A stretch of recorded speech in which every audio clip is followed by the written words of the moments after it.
Hello and Fakhar रागले to all of you. मैं हूं फ़खर यूसुफज़ई और आप देख रहे हैं डिबेट विद फ़खर। आज की डिबेट में बात करेंगे एक तो कराची इंसिडेंट के हवाले से बात करेंगे कि कहाँ-कहाँ पे हमने फिर क्या गलतियाँ की कि ये हादसा हमें देखने को मिला। इसके साथ-साथ हमारी जो पॉलिटिकल इंस्टेबिलिटी है ख़त्म होने का नाम नहीं ले रही। कभी ऑडियो लीक्स आ रही है जजेस के हवाले से, कभी कोई कहता है जनरल फैज़ हमीद साहब के हवाले से। ये ना मुख्तलिफ किस्म की बातें हैं, मैं ये कहूँगा। ये कोई एक बंदे का नहीं है, मैं जनरल एक एग्ज़ाम्पल के तौर पे कह रहा हूँ। और इकोनॉमी है कि वो किसी तौर पे भी, किसी तरीके से भी सँभलने का नाम नहीं ले रही। मिनी बजट आने के बाद भी लोगों की ज़िंदगियाँ मुश्किल से मुश्किल होती जा रही है, लेकिन फिर भी कहते हैं कि यार डू मोर। ये डू मोर अमेरिका नहीं कह रहा, हमारे अपने लोगों की, मैं अपने हुकूमत की बात कर रहा हूँ। तो इन सारी चीज़ों के ऊपर बात करेंगे और बात करने के लिए मुझे जॉइन कर रहे हैं senior journalist and analyst Munir Ahmad साहब। मुनीर साहब, thank you very much for joining the show. Pleasure Fakhar साहब।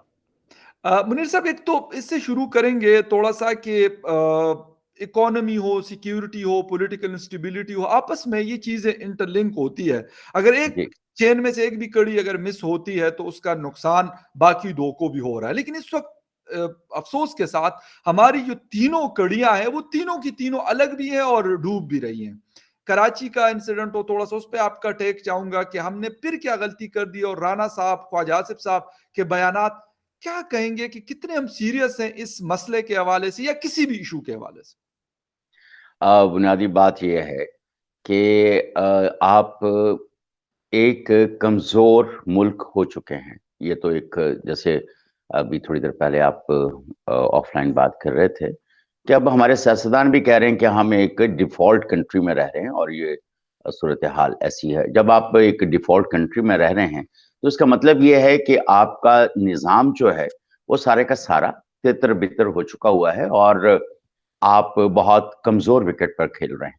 जब ऐसी सूरत-ए-हाल होती है तो दुश्मन चारों तरफ से आपको नरगे में लेता है और ये कराची वाला वाक़या या पेशावर वाला वाक़या या दूसरे वाक़यात जो हैं, ये सारे के सारे इसी सिलसिले की कड़ी हैं कि अब रज़िया जो है वो गुंडों में फँस चुकी है और शदीद तौर पर फँस चुकी है। चुंगल जो है वो बहुत ज़्यादा मज़बूत हो चुका है।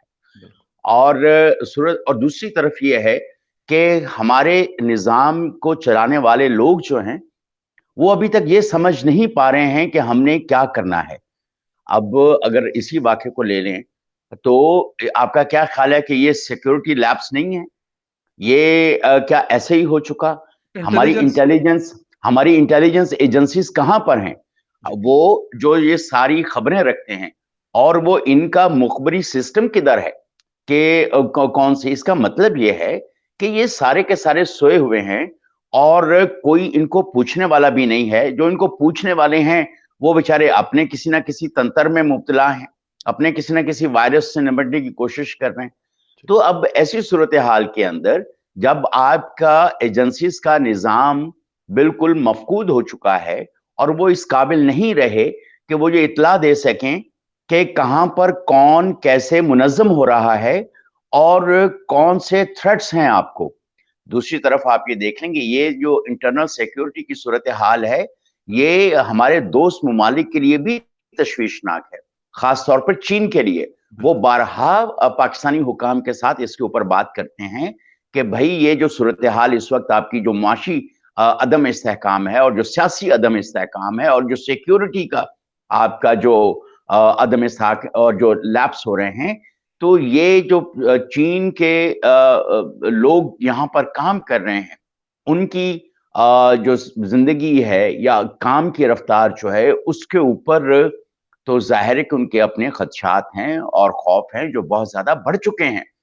अब ऐसी सूरत-ए-हाल के अंदर दूसरी तरफ आप ये कह रहे हैं कि दोस्त ममालिक या दूसरे ममालिक पाकिस्तान के अंदर इन्वेस्ट करें या ओवरसीज़ पाकिस्तानीज़ पाकिस्तान के अंदर इन्वेस्ट करें, तो फ़ख़्र कौन आपके यहाँ आएगा? और चीन पहले मुतज़लज़ल है, उनकी बहुत सारी इन्वेस्टमेंट है पाकिस्तान के अंदर। अब तकरीबन 46 बिलियन मेरा ख़्याल या 47 बिलियन टोटल जो है, वो पाकिस्तान में उनका है और फिर 19 बिलियन का पाकिस्तान के ऊपर कर्जा भी है और वो कर्जा जो है वो अभी चीन ने भी अमेरिका ने भी हाँ। उसके ऊपर अपने बिल्कुल। वो खदशात का इजहार किया है कि बिल्कुल। ये कर्जा जो है और जो सख्त शराइत के ऊपर है, ये कैसे पे ऑफ होगा और जो इन्वेस्टमेंट है उसका जो आपने गारंटीज दी हैं उनकी क्या सूरत हाल होगी। दूसरी तरफ अवाम के जानो माल जो हैं वो बिल्कुल रहमो करम पर हैं इन दहशत गर्दों के। वो कहीं पर भी जब चाहते हैं बासानी हमला कर लेते हैं। देखें पुलिस लाइन पेशावर में हमला होने का मतलब यह है कि वो आपके अंदर घुसकर आपको मारने के काबिल हैं। बिल्कुल, जब आप बिल्कुल। केपीओ के वहां पर हमला होना और उसको यरगमाल होना, ठीक है आपने वकेट करा लिया, लेकिन आप उनको अंदर, वो आपके अंदर घुस गए। शहर के बीच में सबसे शहर मसरूफ के तरीन बीच इलाका है। में मसरूफ तरीन इलाके के अंदर फखर, ये किस चीज की अलामत है? ये इस जी, चीज की अलामत है कि अगर हमारे सिक्योरिटी के इदारे अदम तहफ़्फ़ुज़ का शिकार हैं, वो अपना दिफा नहीं कर सकते, वो अपने आप को, इनको अपने अंदर इन्फिल्ट्रेट होने और अटैक करने से नहीं रोक सकते, तो अवाम की क्या सूरत हाल है? वो किसी भी मंडी के अंदर जाकर, किसी भी मार्केट के अंदर जाकर, किसी भी मस्जिद के अंदर जाकर धमाका कर सकते हैं और कुछ भी बिल्कुल। कर सकते हैं। और सर आपका क्या ख्याल है कि आपका जो इस्लामाबाद है, ये महफूज है? नो, आप इसको महफूज तरीन शहर समझते हैं नहीं। और इसी शहर के अंदर आपके कितने उनके कितने स्लीप सेंटर्स बन चुके होंगे। यस, आप किसको इसकी बिल्कुल ठीक कह रहे हैं। इत्तला है? और क्या हमारे जो सिक्योरिटी के इदारे हैं उसके ऊपर काम कर रहे हैं? मैं तो इसको सरासर अपना जो हमारा सिक्योरिटी सिस्टम है, इंटरनल सिक्योरिटी सिस्टम है, जी, उसके ऊपर एक बहुत बड़ा सवालिया निशान है और इसके ऊपर बहुत तदारुक की ज़रूरत है और एक मुनज़्ज़म जो कार्रवाई है उसके ऊपर बहुत हमें गौर करना जी। पड़ेगा। सर, एक चीज़ और है कि हमारी जो इंटेलिजेंस एजेंसीज़ हैं, हम देख रहे हैं कि पॉलिटिकल कामों के लिए शायद उनका इस्तेमाल करवाया जाता होगा। एक बंदा नहीं करता है, मैं कहूँ जी सिर्फ़ जनरल फैज़ हमीद साहब ये करते थे, या पॉलिटिकल लोगों को मौका मिलता है वो अपने लिए इस्तेमाल करते हैं, सीधी-सी बात है। हुँ, किसी और हुँ, को मौका मिलता है वो अपने लिए इस्तेमाल करते हैं, हालाँकि उनका जो काम है सर हमारी ये चीज़ें हैं जिसको हमने रोकना है। लेकिन अफ़सोस के साथ किसी को ना राना सनाउल्लाह साहब को वो पूरा दिन इमरान खान साहब से उनको फ़ुर्सत नहीं मिलती। इमरान खान साहब से सर हमें इख्तिलाफ़, उनके ऊपर क्रिटिसिज़्म करते हैं, बिल्कुल करते हैं और करते भी रहेंगे। लेकिन इस वक़्त हमारा मसला शायद इमरान खान से ज़्यादा ये टीटीपी का थ्रेट है जिसके ऊपर सीरियसली हमने काम करना है। लेकिन नहीं, डिफेंस मिनिस्टर हमारे कहते हैं जी बस मज़म्मत ही कर सकता हूँ और क्या करूँ? तो अगर आपने भी मज़म्मत करनी है, मुनीर साहब ने भी मज़म्मत करनी है, फ़खर यूसुफ़ज़ई ने भी मज़म्मत करनी है, तो सर मज़म्मत तो मैं और आप भी बैठकर कर सकते हैं। डिफेंस मिनिस्टर अगर राना सनाउल्लाह साहब इंटीरियर मिनिस्टर ये कहते, और फिर साथ में ये भी कहते हैं जी हमें तो लगता नहीं था कि ये सिंध और पंजाब में आएँगे। सर तो अगर वो कोई बारात के लिए आ रहे थे तो आपको फ़ोन करते कि जी हमारे पास 200 बंदे होंगे, तो आप उसका हुँ, अरेंजमेंट कर लें प्रॉपर तरीके से, क्योंकि हम बारात लेके आ रहे हैं। बारात तो नहीं लेके आ रहे हैं, वो आपके ऊपर हमला हो रहा है। वो कह रहे हैं हम आपके स्टेट के खिलाफ चैलेंज करते हैं और उसके खिलाफ हम लड़ रहे हैं।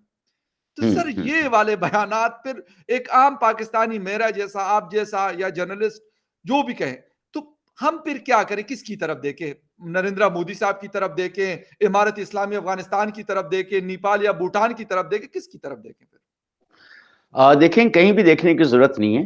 अपने हुक्मरानों की तरफ देखना चाहिए और इनको जो है राह रास्त पर लाने और इसकी तरफ तवज्जो देने और उस पे हुँ, मैं कल भी एक टेलीविज़न प्रोग्राम पे ये बात कर रहा था जी, कि सारी जो इंटरनल सिक्योरिटी के इदारे हैं, वो तो आपने सहाफ़ियों के ऊपर और सियासतदानों के ऊपर लगाए हुए हैं बिल्कुल, कि यार ये सहाफ़ी किससे मिल रहा है, क्या कर रहा है, ऐसा क्यों कर रहा है, फलाँ क्या कर रहा है।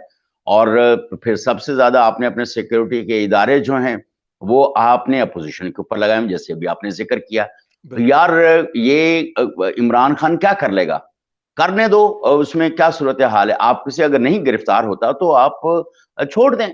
बिल्कुल, वो जो बिल्कुल। लेकिन आप जिस तरह से अब वो साद रफ़ीक साहब का बयान आया था 2 रोज़ पहले बिल्कुल, कि वो उनको गिरफ्तार करने गए थे और इमरान खान गिरफ्तार नहीं हो पाए और वो भाग गए और सारी सूरत-ए-हाल। दूसरी तरफ अब जेल भरो तहरीक का वो कर रहे हैं। तो अब क्या ये सारे सिक्योरिटी के इदारे जो हैं वो मिलकर जेलें भरने का काम शुरू कर देंगे? क्या सूरत-ए-हाल करेंगे? आप जहाँ पे टीटीपी से जो आपके मुज़ाकरात होने थे वो नहीं हो पा रहे। फ़ौज भी मेरा ख़्याल लगता है कि शायद अब जो हमारी एस्टेब्लिशमेंट है या फ़ौजी सरबराहान जो हैं जो मुतल्लिका वो शायद कोई बात कर रहे हैं, क्या कर रहे हैं कुछ समझ में नहीं आ रहा है क्योंकि अफ़गानिस्तान के साथ जो हमारी बातचीत चल रही थी वो बहुत अरसे से चल रही और वो किसी नतीजे पर नहीं पहुँची। और उसके बाद इन्होंने जब जो भी मुआहिदा हुआ था हुकूमत पाकिस्तान का और हमारी एस्टेब्लिशमेंट का इनके साथ, वो उन्होंने कहा कि हम ख़त्म करते हैं, तो उसके बाद जी। क्या सूरत-ए-हाल है? फ़ख़्र हमें कहीं पर कोई ब्रेक थ्रू नज़र नहीं आता। अगर इमरान यस, खान की हुकूमत ने इनको पाकिस्तान के अंदर आने की इजाज़त दी थी, तो किन टर्म्स एंड कंडीशंस पर दी थी? वो उसके ऊपर कोई सूरत-ए-हाल नहीं। अगर 2000 से ज़्यादा जो अब टीटीपी के लोग जो थे और शदीद खतरनाक जिनको सज़ाएँ हो चुकी थी और फांसी की सज़ाएँ और ये सारा, वो अगर डॉक्टर आरिफ अलवी ने माफ़ किया है, तो सदर साहब का मुआख़ज़ा होना चाहिए, उनसे पूछा जाना चाहिए कि आपने जिनको माफ़ किया था, यस, अब उनसे ज़रा सेटलमेंट आपने क्या की थी?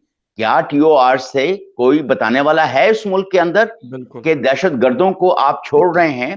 पाक फ़ौज ने इतनी कुर्बानियाँ दी, अवाम ने इतनी कुर्बानियाँ दी, कोई 80,000 के करीब लोग फाटा ऑपरेशंस के अंदर ज़र्ब-ए-अज़ब और फलाँ अज़ब और ये गज़ब, बिल्कुल, इसके अंदर लोग मारे गए और ये सारी सूरत-ए-हाल हुई और हम कहते हैं, हाँ जी, शहीद हो गए, फलाँ और कोलैटरल डैमेज कितना हुआ? तो क्या यस, पीटीआई के हुक्मरान या पीटीआई के हुकूमत जो है या सदर जो हैं, सदर पाकिस्तान, क्या वो मजाज हैं कि वो इस तरह की डिसीजंस ले सकें? और अगर वो इस तरह के डिसीजंस ले रहे हैं, तो गारंटीज़ क्या हैं? किन गारंटीज़ के ऊपर ये बिल्कुल। सवाल उठना चाहिए और क्या अभी अभी भी पार्लियामेंट के अंदर इसके ऊपर कोई बात नहीं हो रही है कि टीटीपी का जो इतना बड़ा खौफ हमारे ऊपर दनदनाता फिर रहा है, दिन-रात दनदनाता फिरता है हुँ, और जो इस वक़्त मामलात पहुँच चुके हैं कहाँ पार्लियामेंट के अंदर इसके ऊपर बहस हो रही है? बहस बिल्कुल। उसी तरह से वो हो रही है इलेक्शन कब होंगे? मर जाओ कमबख्तो, इलेक्शन को आपने कराना है, कराएँ, नहीं कराना लेकिन अवाम को तो तहफ़्फ़ुज़ देना चाहिए ना।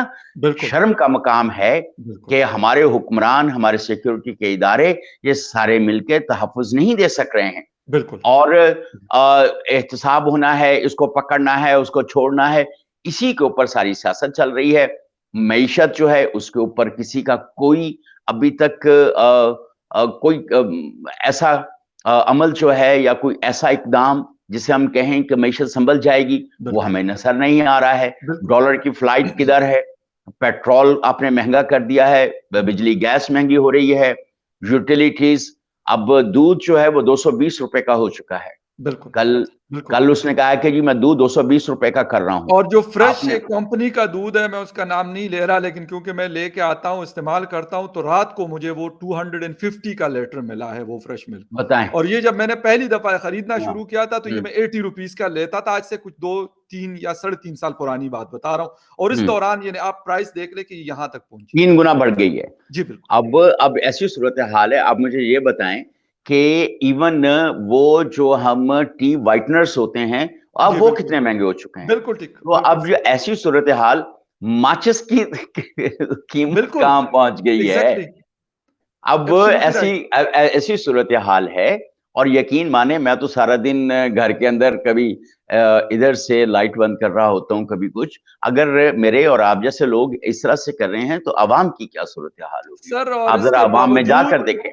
सर्दियों का मेरा अभी जो आज बिल पे हुआ है that was more than 18,000 rupees आज की मैं बात बता रहा हूँ और सेम ऐसा ही है, ऐसा सिचुएशन ही है। मेरी सर होती है कि मेरे घर में यानी अगर कोई गेस्ट भी आ जाते हैं मेरी सिस्टर्स या उनके बच्चे, तो उनको भी फिर आदत डाली हुई है कि बेटा लाइट अगर नहीं इस्तेमाल हो रही तो आप उसको ऑफ कर दें। फैन बिल्कुल इस्तेमाल नहीं सही। हो रहा तो आप उसको बंद कर दें, यानी इस तरह की सिचुएशन चल रही होती है, बिल्कुल, उसके मैं बावजूद ये सर कह ये रहा हाल हूँ है। लेकिन दूसरी तरफ क्या सूरत-ए-हाल है कि आप जो सियासी चपकलिश है फ़ख़्र, जी, वही बढ़ती जाती है। बिल्कुल। और सियासी चपकलिश इंतहा को पहुँच चुकी है, मईशत हमारी ज़मीन में धँस चुकी है। आईएमएफ के साथ मुआमलात बहुत सारे इक़दामात उठाने के बावजूद और अब सबसे बड़ा जो मसला हमारे लिए इस वक़्त पैदा हो चुका है, एक अजीब-सी बात है, मैं सोशल मीडिया के ऊपर ही एक बयान देख रहा था, ये बल्कि आपसे मुझे कन्फर्म भी करना चाहिए जी, कि इसहाक डार साहब के हवाले से एक ये बयान सोशल मीडिया पे गर्दिश कर रहा है, I don't know print media पे है कि नहीं, कि हम अपने जो न्यूक्लियर एसेट्स हैं उनको अब हम गिरवी रखने वाले हैं। बिल्कुल सर। और ये जो न्यूक्लियर, अब अगर उस बयान की रोशनी में अभी जो यूएन न्यूक्लियर एजेंसी के चीफ आए हुए हैं, बिल्कुल और उन्होंने हमारे वो बिल्कुल उन जगहों का दौरा किया है जिनका उनको दौरा नहीं करना चाहिए, क्योंकि हमारा तो कोई ऐसा मामला नहीं है कि हम कोई ऐसी ऐसी चीजें कर रहे हैं। लेकिन जब हमारे ऊपर ऐसे इल्जामात भी नहीं है, तो यूएन चीफ का उन जगहों का दौरा करना जो हमारे न्यूक्लियर के सेंटर्स हैं, तो ये बिल्कुल एक ज्यादा खौफनाक कंसर्न है। बात हमें नजर आती है, और it's a matter of concern for everyone in Pakistan कि नो ऐसा डाउट। क्यों है, क्या हुकूमत क्या करने जा रही है। और मेरा ये ख्याल है कि अब अगर इस्टेब्लिशमेंट न्यूट्रल होके बैठी हुई है, फॉर गॉड सेक, अगर इस्टेब्लिशमेंट, ये वक्त नहीं है कि इस्टेब्लिशमेंट जो है वो न्यूट्रल होके बैठे। और हमारे ये पीडीएम से हमें बहुत सारी उम्मीद थी, बल्कि मैं तो जब से अप्रैल से जब इन्होंने बिल्कुल वो नो कॉन्फिडेंस मूव चलाई थी, मैं तब से इसके खिलाफ बात की कि इनको नो कॉन्फिडेंस मूव नहीं लाना चाहिए, और किसी भी सूरत में हुकूमत की तब्दीली नहीं होनी चाहिए। हुकूमत चाहे काले चोर की हो, चाहे राइट। चिट्टे चोर की हो, बिल्कुल उसको अपने 5 साल पूरे करने चाहिए, वो जैसा भी हो। और एग्जैक्टली। उसके बाद, हाँ, अगर वो खुद कहे कि मैं हाथ उठाता हूं और मैं मुझसे ये जाता हूँ। हुकूमत नहीं हो रही, मैं जाता हूं, तो तब उसको जा लेने दें। और उसके बाद अगर वो चला जाए, तो फिर आप एक फ्रेश मैंडेट लेकर दोबारा से वापस आएं और डिसीजंस लें और चीजें करें। लेकिन अब जी। लेकिन फखर, हमारे यहाँ ये सूरत हाल नहीं है। एस्टेब्लिशमेंट कहती है हम ए पॉलिटिकल हैं। मैं तो बारहा ये कहता हूं कि एस्टेब्लिशमेंट ए पॉलिटिकल नहीं हो सकती, लेकिन उसकी जो day to day political interference है वो नहीं होनी चाहिए। स्टेट के बिल्कुल हवाले से एस्टेब्लिशमेंट जो है उसको कुछ पॉलिटिकल डिसीजंस लेने पड़ेंगे, इंटरनल पॉलिटिकल डिसीजंस भी लेने पड़ेंगे, और उसमें सपोर्ट करना पड़ेगा गवर्नमेंट को। दूसरी तरफ से जियो पॉलिटिकल जो हैं, या अब इंटरनेशनल जो हमारे ताल्लुकात हैं, उसके ऊपर इनको फैसले लेने चाहिए और वो करना चाहिए। अनफॉर्चुनेटली ओवर द इयर्स अब इस्टेब्लिशमेंट के ऊपर भी आवाम का एतमाद बिल्कुल खत्म हो चुका हुआ है। या बिल्कुल। आप मुझे ये बताएं, सियासतदानों पे आपका एतमाद खत्म हो गया, मीडिया के ऊपर आपका एतमाद खत्म हो गया, जजों अदालतों के ऊपर आपका एतमाद खत्म हो चुका, जी, इस्टेब्लिशमेंट और फौज के सरबराहान वगैरह जो हैं उनके ऊपर बिल्कुल। आपका एतमाद खत्म हो लेकिन चुका। तो अब होगा क्या? सर लेकिन उसके होगा क्या? जी, लेकिन उसके एक पीछे सोशल अर्थक्वेक, एक इकोनॉमिक अर्थक्वेक जो है 9 डिग्री का, वो आपका मुंतजर है। लेकिन सर एक चीज़ और भी है, और वो ये है कि लोगों का जो ट्रस्ट है वो क्यों उठा? क्योंकि हम्म, एस्टेब्लिशमेंट ने भी 33 साल हुकूमत की, पॉलिटिकल लोगों ने भी की। अ, आपस में मैं ये कहूँगा, आई एम सॉरी टू से, लेकिन ये आपस में मिल जाते हैं। जब उनको कुछ करना होता है तो आपस में अपोज़िशन के लोग भी अपने आप को फॉरएवर ब्लू पासपोर्ट्स देने थे, इकट्ठे हो गए। खैबर पख्तूनख्वा में उन्होंने बिल पास करवा दिया। फिर यहाँ पे कहती जी हमारी तनख्वाहें कम है, 6-6 लाख लेके भी कहते हैं यार मजा नहीं आ रहा हमें। हमारे पास गाड़ी जो है ना वो ऐसी होनी चाहिए जो आम किसी पाकिस्तानी के पास ना हो, कम से कम 1.5 से 2 करोड़ की गाड़ी। तो सर जब आपका ये चीजें होंगी, ये मैं पॉलिटिकल लोगों की भी बात कर रहा हूँ, ब्यूरोक्रेसी के लोगों की भी बात कर रहा हूँ, और साथ में माशाल्लाह इल्ला माशाल्लाह हमारी जुडिशरी के लोग भी कुछ शामिल हैं, और हमारे इस्टेब्लिशमेंट के लोग भी शामिल हैं। तो अवाम बेचारी तो जो भी आता है वो अवाम को ही डंडा देता है, अवाम को ही रगड़ा देता है, अवाम को तो रिलीफ कोई नहीं देता। इसी वजह से अवाम का इत्तेमाद उठा है। और एक चीज रियाज पीरजादा साहब ने एक स्टेटमेंट दिया है, आज का उनका बयान है कि जनरल रिटायर्ड फैज हमीद साहब जो हैं वो कलदम टीटीपी को पाकिस्तान वापस लाना चाहते थे, और उन्होंने ये तजवीज दी थी कि कलदम टीटीपी को मरकजी दायरे में लाया जाए, लेकिन वो बैक फायर कर गए। तो सर ये वाली चीजें मुझे नहीं समझ आती कि ये जब कहा जाता था उस वक्त भी रब्बानी साहब जो है, रजा रब्बानी साहब कहते हैं कि भाई ये मसाइल आप पार्लियामेंट के फ्लोर पे आके हल कर सकते हैं, ये जिसे कहते हैं ना कि किसी कोने कुदड़े में और चुप कर ये आप हल नहीं कर सकते, वो ठीक कह रहे थे। लेकिन आज कौन भुगत रहा है? आप जैसे लोग, मेरे जैसे लोग, एक आम पाकिस्तानी सारे भुगत रहा है। अब एक आम पाकिस्तानी हम सब भुगत रहे जी, हैं। लेकिन अब उस वक्त भी अगर फैज हमीद की ये ख्वाहिश थी, अगर उनकी ख्वाहिश के ऊपर वो है, तो फिर उनको बुलाएं, फैज हमीद साहब को। जनरल फैज हमीद यहीं कहीं होंगे ना, बहुत ज्यादा होगा वो मुल्क से बाहर जा चुके होंगे, क्योंकि जो भी इस तरह का जनरल रिटायर होता है वो मुल्क से बाहर जाके, और इनके रिटायरमेंट होने से पहले पहले इनकी सारी स्टैब्लिशमेंट मुल्क से बाहर बन चुकी होती है। बिल्कुल। तो अब ये भी सवाल उठता है कि क्या हमारे जर्नैल पाकिस्तान से उतने मुखलिस भी हैं कि नहीं हैं। जिस तरह हम सियासतदानों के बारे में बात करते हैं कि वो अवाम के लिए मुखलिस नहीं है, पाकिस्तान के लिए मुखलिस नहीं है, उनके ये करप्शन की, वो करप्शन की, ये सारी सूरत हाल। अब हमारे जो चीफ जस्टिस जो रिटायर हो रहे हैं, बिल्कुल। वो किधर जा रहे बिल्कुल। हैं, बिल्कुल। और उनके साकिब ऊपर जो निसार किधर इतनी है सर आज? किधर हैं, और जो अब इस तरह फिर आपको बहुत सारे फिर नाम लेने पड़ेंगे। तो बिल्कुल। अब इसी तरह फिर आपको उनके भी, फिर सियासतदानों के भी नाम लेने पड़ेंगे।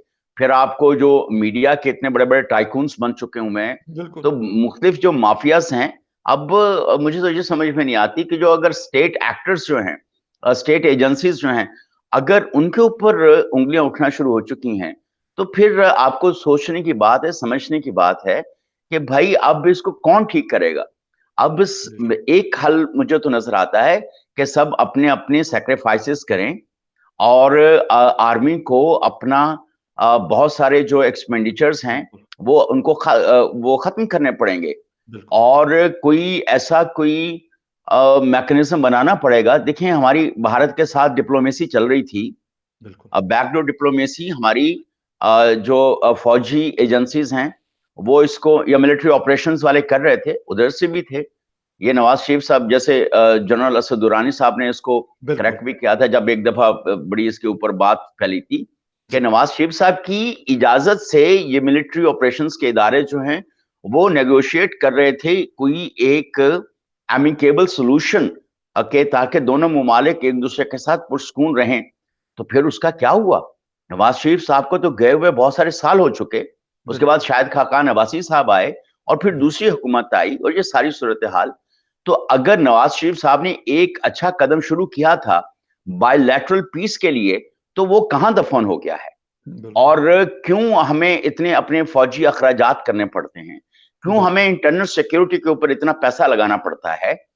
तो कुछ तो मामलात कहीं ना कहीं ज्यादा खराब हैं, जो और कहीं वायरस ऐसा है जिसको ठीक करना बहुत ज्यादा जरूरी है। तो अवाम की अब बहुत सूरत हाल खराब हो चुकी है, मुल्क की बिल्कुल। सूरत हाल खराब हो चुकी है, रियासत इंतहाई दिगरगूं सूरत हाल के अंदर है। तो अब ऐसी सूरत हाल के अंदर कोई मेजर ऑपरेशन तो जरूरी है जिसमें सारे स्टेक होल्डर्स एक साथ हों। हमने कभी नहीं सुना था कि हमारी अदलिया इस सतह के ऊपर चली जाएगी, या बिल्कुल। जब भी हम अदलिया और फौज के ऊपर बात करने का सोचते थे, तो हमें 4 दफा सोचना पड़ता था कि हमें ये बिल्कुल। क्रिटिसिज्म करना चाहिए कि नहीं करना चाहिए। बेशक। ये जो बातें हो रही हैं ये अफवाहें हो सकती हैं, लेकिन बिल्कुल। अब तो ऐसा नहीं है। दूसरी तरफ आप फौज और अदलिया पर बात करने के हवाले से आप बिल ला रहे हैं और चीजें कर रहे हैं। तो बिल्कुल। मुझे बताएं कि ये क्या माजरा है? कुछ सूरत हाल जो है खराबी की तरफ ज्यादा चली गई है।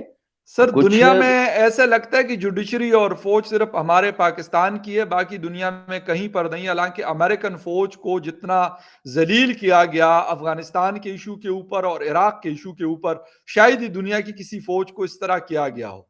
लेकिन द नहीं, थिंग इसके क्रिटिसिज्म का मतलब ये नहीं है कि हम जाके उनको कहें कि बेजा तनकीद, बिल्कुल मैं उसके हक में सर बिल्कुल भी नहीं। एज ए जर्नलिस्ट मैं आपको बता रहा हूं, आप मेरे सीनियर हैं, मुझे करेक्ट कर सकते हैं। लेकिन एक जायज तनकीद भी नहीं हो सकती। गलतियां सहाफी भी करते हैं सर, हम जर्नलिस्टों से भी बहुत बड़ी बड़ी गलतियां होती है, हम एडमिट करते हैं और एडमिट करना भी चाहिए।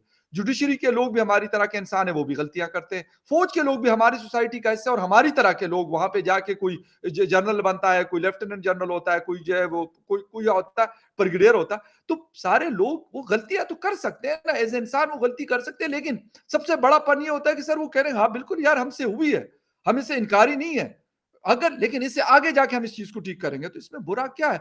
वो कहते नहीं जी आप हमारा नाम अगर लेंगे तो आपको 5 साल के लिए जेल में डाल देंगे, 10 लाख रुपए आपको जुर्माना कर देंगे। तो इससे आप क्या समझते हैं कि ये तनकीद खत्म हो जाएगी लोगों की? नहीं, तनकीद किधर से खत्म हो चुकी है या हो सकती है। बढ़ गई अब है। लेकिन अब दिन ब दिन बढ़ती जा रही ना। जी। आप मेरे ऊपर तनकीद करें, बजाय मैं अपनी इस्लाह करने के मैं आप डंडा लेके आपके पीछे भाग पड़ूं, बिल्कुल। तो फ़ख्र ये मेरी बेवकूफ़ी की बिल्कुल। शदीद बेवकूफ़ी की बात होगी। अब यही सूरत-ए-हाल कि क्या अब अमेरिका के अंदर फ़ौजियों के नाम लेकर उनके ऊपर बात नहीं होती? कि बिल्कुल। फलाँ ने ऐसा किया तो फलाँ ने ऐसा बिल्कुल। किया तो फलाँ ने ऐसा बिल्कुल। किया। बिल्कुल। तो क्या वहाँ पे ट्रंप के ऊपर जो है ऐसी सूरत-ए-हाल नहीं? या पेंटागन की जो पॉलिसीज़ हैं जब उनके ऊपर कोई बात नहीं होती है क्या?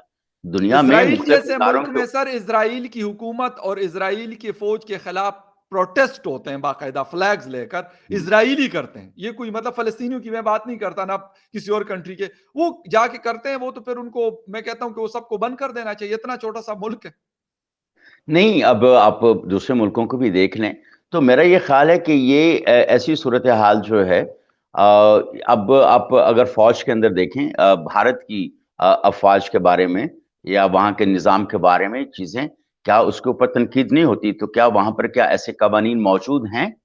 सर वो बेचारे अब तो बड़े शरीफ लोग मुझे लगते हैं वहाँ के फ़ौज वाले तो मैं सही बता रहा हूँ मैंने 2-3 जनरल साहिबान को वहाँ कहा भी है। मैं कहा सर आप जनरल्स रह चुके हैं मतलब लगता नहीं कि आप जनरल रह चुके हैं। सही बिलीव बात है। मी बस सर मैं आपको सही बता रहा हूँ ये, सही ऐसा ही बात है, सही आप बिल्कुल सही कह रहे हैं। वहाँ का ब्रिगेडियर जनरल जो है, वो बिल्कुल जिस तरह हमारा कोई आम सरकारी अफ़सर रिटायर बिल्कुल, होता है। बिल्कुल। अब उस दिन फ़रतुल्लाह बाबर साहब कह रहे थे कि जब एक फ़ौजी अफ़सर रिटायर होता है, तो उसको 90 एकड़ ज़मीन दी जाती है। किस खुशी में दी जाती है? क्या हुँ, उसने अमेरिका की कोई रियासत फ़तह की होती है, जिसकी वजह से उसको दी हुँ, जाती है? और उसके अलावा जो उसको मराहत दी जाती हैं।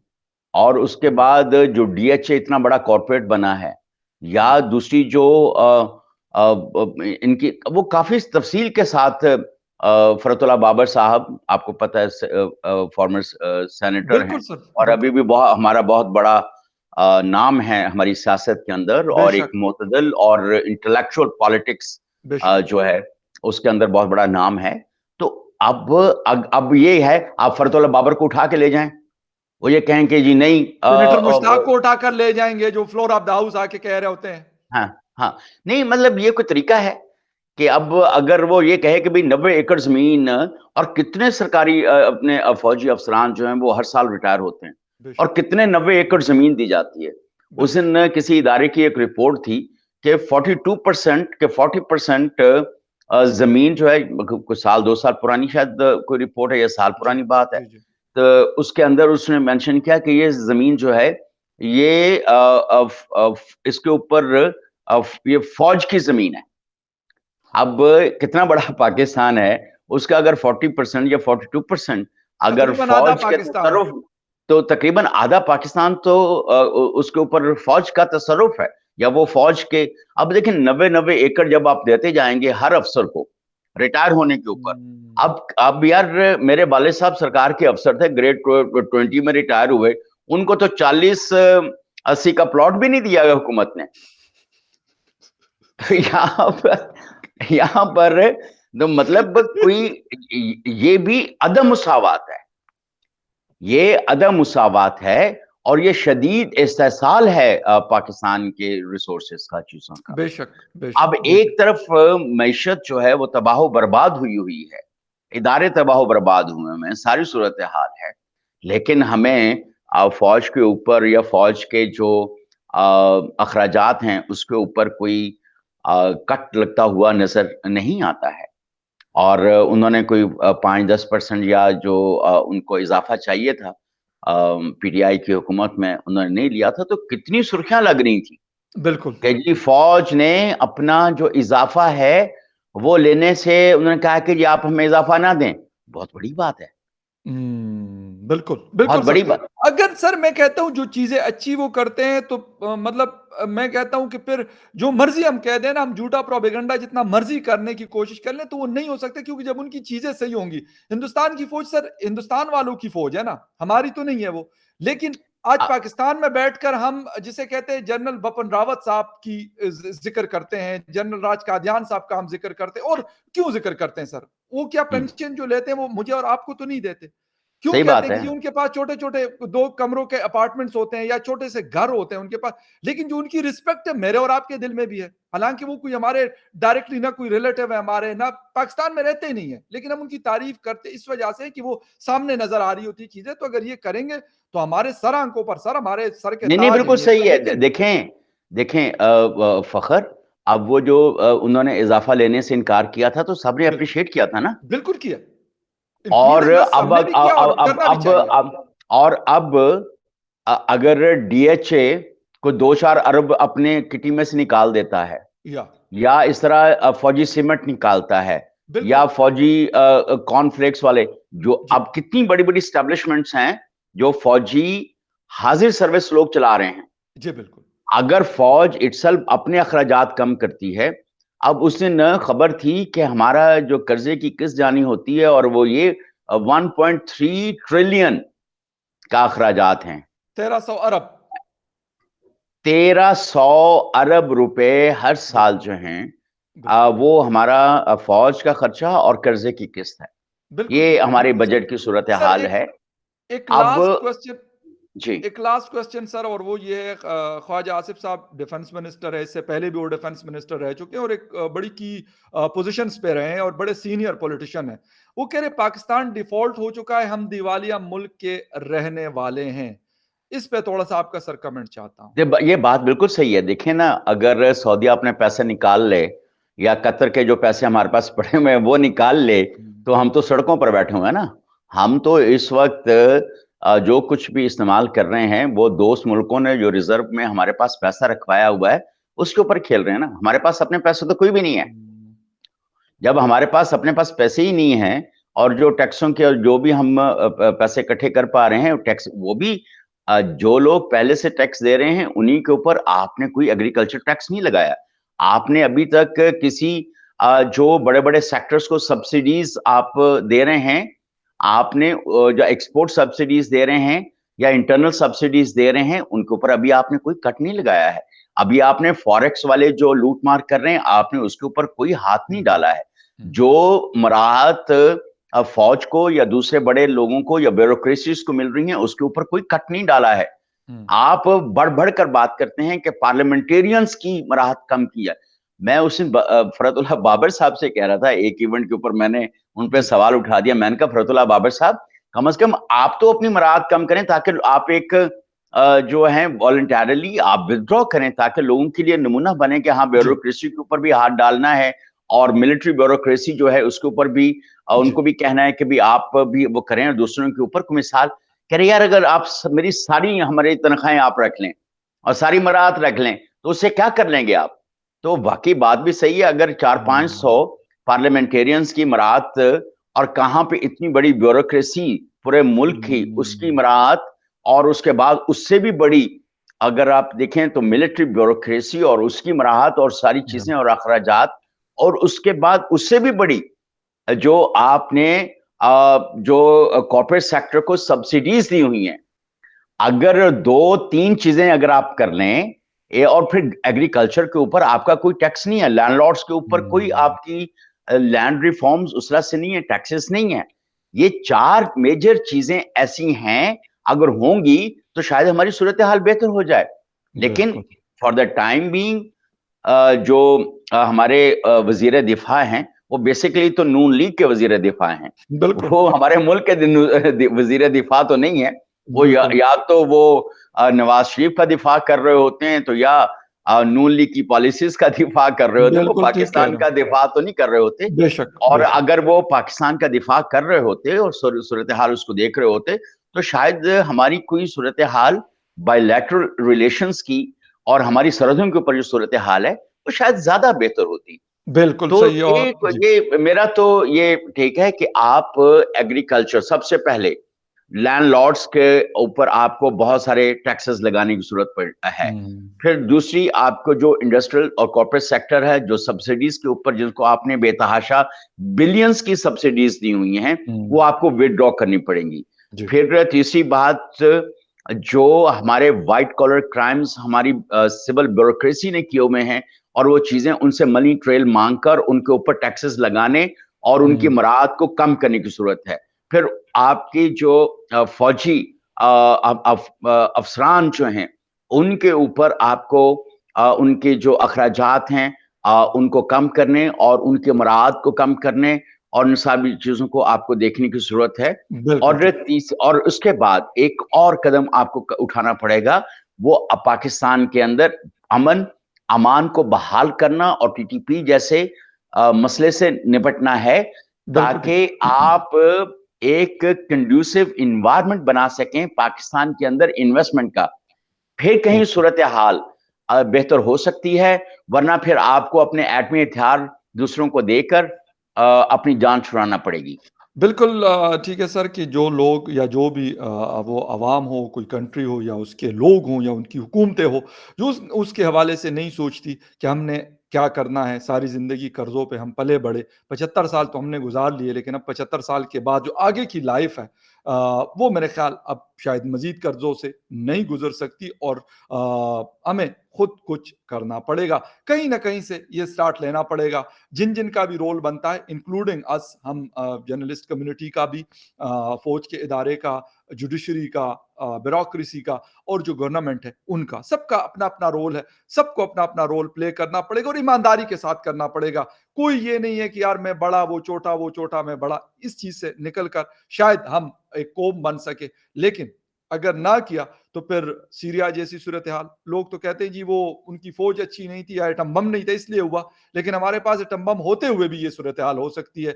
लीबिया वाली, इराक वाली या इस तरह की और बहुत सारी एग्ज़ाम्पल्स हमारे सामने। खैर anyway sir thank you very much आपके टाइम का, आपने शो जॉइन किया and thank you very much viewers for watching debate with Fakhar Yousafzai. किसी और डिबेट में फिर मिलेंगे, तब तक के लिए टेक केयर एंड बाय।